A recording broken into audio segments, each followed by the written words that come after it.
سامعین کرام السلام علیکم ورحمۃ اللہ وبرکاتہ۔ آج ہم 17ویں پارے کی تلخیص بیان فرمائیں گے۔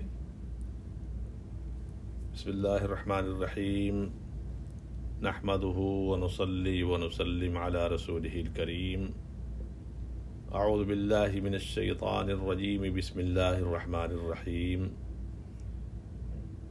ان اللہ وملائکتہ یصلون علی النبی یا ایھا الذین آمنوا صلوا علیہ وسلموا تسلیما، اللہم صل علی سیدنا وشفیعنا مولانا محمد معدن الجود والکرم وآلہ واصحابہ وبارک وسلم صلاۃ وسلاما علیک سیدی یا رسول اللہ۔ 17ویں پارے میں سورہ انبیاء شریف ہیں اور سورہ حج شریف، اور اسی پر یہ پارہ مکمل ہو جاتا ہے۔ صرف 2 سورتیں۔ سورہ انبیاء شریف کے اندر کئی نبیوں کا ذکر کیا گیا ہے، اور شروع کی آیتوں میں قیامت کا ذکر ہے، اور رسول اکرم صلی اللہ علیہ وسلم کی نبوت پر اعتراض کرنے والے مشرکین کی بیہودہ گوئیوں کا بھی ذکر کیا گیا ہے۔ اس کے علاوہ آگے چلنے کے بعد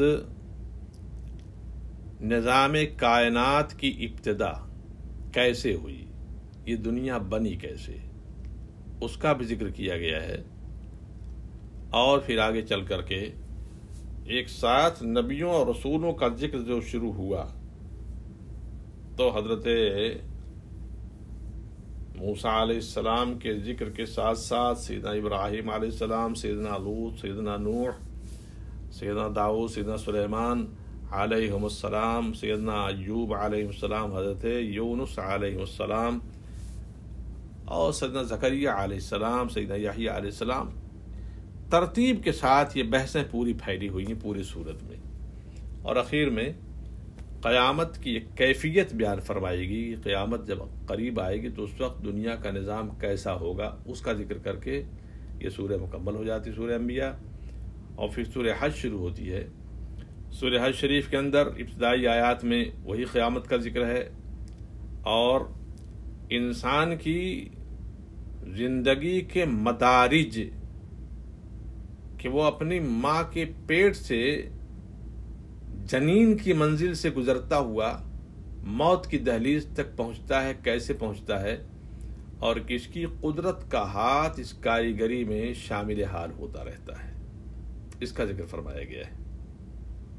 پھر آگے چلنے کے بعد کعبۃ اللہ المشرفہ کی عمارت کی بنیاد کا ذکر ہے، اور کعبہ شریف کی حرمت کا، اور حضرت سیدنا ابراہیم علیہ السلام نے جس حسن اہتمام کے ساتھ کعبہ کو بنایا، لوگوں کو آواز دی، وغیرہ وغیرہ، اس پورا ذکر ہے، اور آگے چل کر کے کچھ انبیاء و مرسلین کا مزید ذکر کیا گیا ہے، اور ایک بحث ہے اس کو بھی اس میں سمیٹا گیا کہ شیطان کیا واقعی انبیاء و مرسلین کی باتوں کے درمیان کچھ باتیں اپنی طرف سے مکس کر دیتا ہے، اس کا بھی ذکر ہے، اور اخیر میں شرک و کفر کی کمر توڑنے والی ایک آیت کریمہ ہے، اور اسی پر یہ مضمون مکمل ہو جاتا ہے۔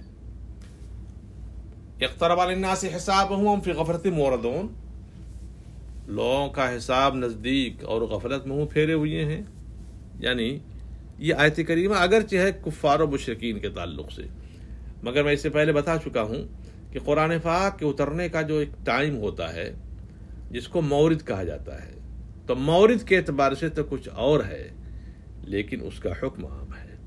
تو قرآن پاک کی آیتیں اپنے مورد کے اعتبار سے خاص ہوتی ہیں، لیکن حکم کے اعتبار سے عام ہوتی ہے۔ آیت کریمہ عام ہے۔ اب آپ دیکھ لیجئے اس زمانے کا ماحول دیکھیے کہ انسان کس قدر اپنی غفلت میں پڑا ہوا ہے، نہ اس لیے دین کی فکر ہے، نہ قیامت کی فکر ہے، نہ موت کا ڈر ہے اس کو۔ قرآن نے یہاں بیان فرما دیا ہے۔ پھر حضور کے اوپر کچھ اعتراضات لگائے گئے، کچھ الزامات لگائے گئے۔ کیا کہا؟ وَأَسَرُّوا النَّجْوَى الَّذِينَ ظَلَمُوا هَلْ هَذَا إِلَّا بَشَرٌ مِثْلُكُمْ افتأتون السحر وانتم تبصرون، اور ظالموں نے آپس میں خفیہ مشورے کیے کہ یہ کون ہیں، ایک تمہیں جیسے آدمی تو ہیں، یعنی حضور کے بارے میں، کیا جادو کے پاس جاتے ہو، یعنی حضور کو جادوگر کہا، دیکھ بھال کر۔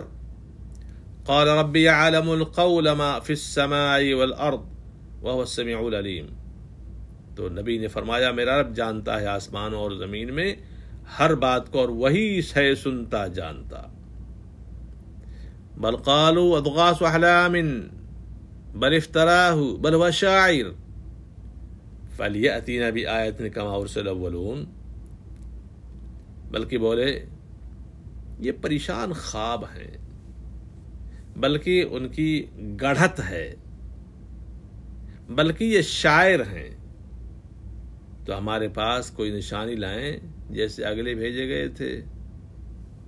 یہ الزامات، مسلسل الزامات، کبھی حضور کو شاعر کہا، کبھی حضور پر اترنے والی وحی مبارک کو کہا کہ یہ من گڑھت چیزیں ہیں، اور کبھی یہ کہا کہ وہ ایسے ہی بے تعبیر کے خواب ہیں، کبھی شاعر ہونے کا الزام لگایا، لیکن بات جتنی بھی کرتے گئے کوئی جواب اس کا لے کر کے حاضر نہیں ہو سکے۔ قرآن نے چیلنج کیا، رسول پاک کی صفائی بیان کی، رسول پاک کے مقام اولیاء کو بیان فرمایا، لیکن کسی کی جرات نہیں تھی کہ قرآن پاک کے مقابل میں کھڑا ہو سکے وہ۔ تو یہ سب الزامات تھے ان کے۔ اسی میں ایک آیت کریمہ ہے بڑی اہم ترین، جو پورے قرآن میں اس اسلوب میں صرف ایک جگہ ذکر فرمائی گئی ہے۔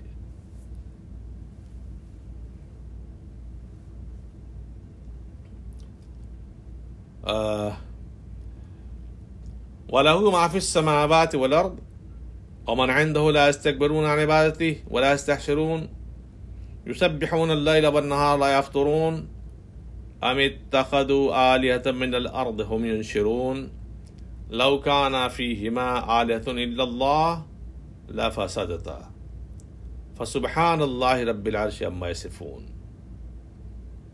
اور اسی کے ہیں جتنے آسمانوں اور زمین میں ہیں، اور اس کے پاس والے اس کی عبادت سے تکبر نہیں کرتے اور نہ تھکیں، رات دن اس کی پاکی بولتے ہیں اور سستی نہیں کرتے۔ کیا انہوں نے زمین میں سے کچھ ایسے خدا بنا لیے ہیں کہ وہ کچھ پیدا کر سکتے ہیں؟ اگر آسمان و زمین میں اللہ کے سوا اور خدا ہوتے تو ضرور وہ تباہ ہو جاتے۔ تو پاکی اللہ عرش کے مالک کو ان باتوں سے جو یہ بناتے ہیں۔ یہ فیصل کن انداز میں قرآن نے فیصلہ فرمایا یہاں پہ کہ اگر زمین و آسمان کے درمیان اور خدا مان لیے جائیں تو یہ نظام کائنات ترہم برہم ہو جائے گا۔ اس لیے کہ ایک خدا، اگر دو خدا مانے جائیں تو ایک خدا کہے گا میں بارش برساؤں گا، دوسرا خدا کہے گا میں دھوپ نکالوں گا۔ چلیے دونوں خدا ٹکرا گئے۔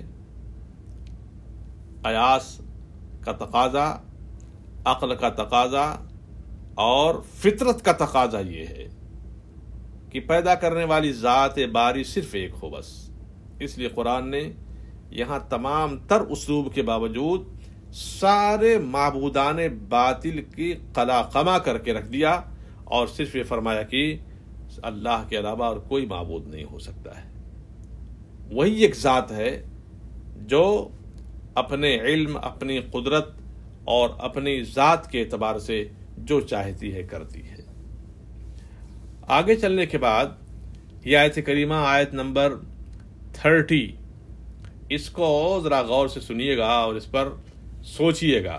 قرآن پاک کی آیت کریمہ ہے، اَوَلَمْ يَرَ الَّذِينَ كَفَرُوا أَنَّ السَّمَاوَاتِ وَالْأَرْضَ كَانَتَا رَتْقًا فَفَتَقْنَاهُمَا وَجَعَلْنَا مِنَ الْمَاءِ كُلَّ شَيْءٍ حَيٍّ أَفَلَا يُؤْمِنُونَ۔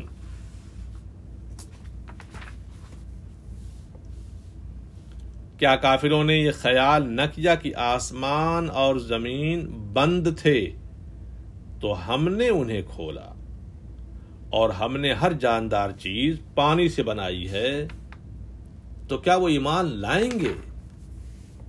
یہ آیت کریمہ ہے۔ اس آیت کریمہ میں دو الفاظ استعمال کیے گئے خاص طور سے، رتق اور فتق، کانتا رتقن ففتقناہما، کہ وہ رتق تھے، ہم نے اس کو فتق کر دیا ہے۔ رتق کہتے ہیں کسی دو چیز کا آپس میں سختی کے ساتھ جڑا ہونا، اور فتق کہتے ہیں ان دونوں جڑی ہوئی چیزوں کا سختی کے ساتھ جدا کر دینا۔ آپ ایسا کریں، آپ چمبک لے کر کے، میگنیٹ لے کر کے اس کے ساتھ کوئی چیز ملائیں تو سختی کے ساتھ مل جاتی ہے وہ، اور جب اس کو آپ سختی کے ساتھ الگ کریں گے تو اس سے کھٹ کی آواز آتی ہے۔ تو پہلی والی شکل رتق تھی اور دوسری والی شکل فتق ہے۔ یہ قرآن نے اس کو اپنے الفاظ میں بیان فرمایا ہے۔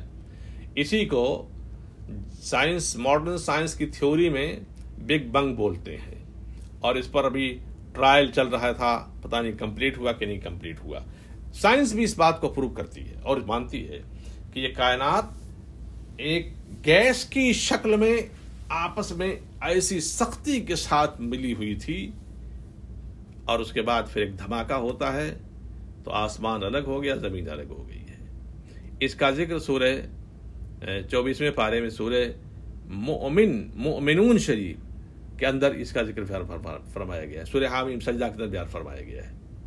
تو وہاں ذکر فرمایا گیا یہ کہ کیا دیکھتے نہیں ہو کہ آسمان اور زمین دونوں ایک دوسرے کے ساتھ تھے، تو ہم نے ان سے کہا کہ تم حاضر ہو جاؤ، چاہتے نہ چاہتے تو دونوں حاضر ہو گئے، یعنی آسمان اپنی جگہ، زمین اپنی جگہ۔ فقضاہن سبع سماوات، تو ہم نے پھر ان پر 7 آسمان بنا دیے اوپر اور زمین کو نیچے کر دیا۔ تو ایک تھیوری قرآن نے دیا ہے۔ یہ قرآن کہتا ہے کہ یہ کائنات رتق تھی، فتق ہو گئی ہے، اور یہ پروگریس چلتی رہتی ہے۔ آگے چلنے کے بعد پھر اب واقعات شروع ہوتے ہیں حضرت ابراہیم، حضرت موسیٰ علیہ السلام، اور پھر حضرت ابراہیم، حضرت لوط وغیرہ کے تمام تر تفصیلات کے ساتھ ہم خاص بحثوں کو آپ کے سامنے عرض کریں گے۔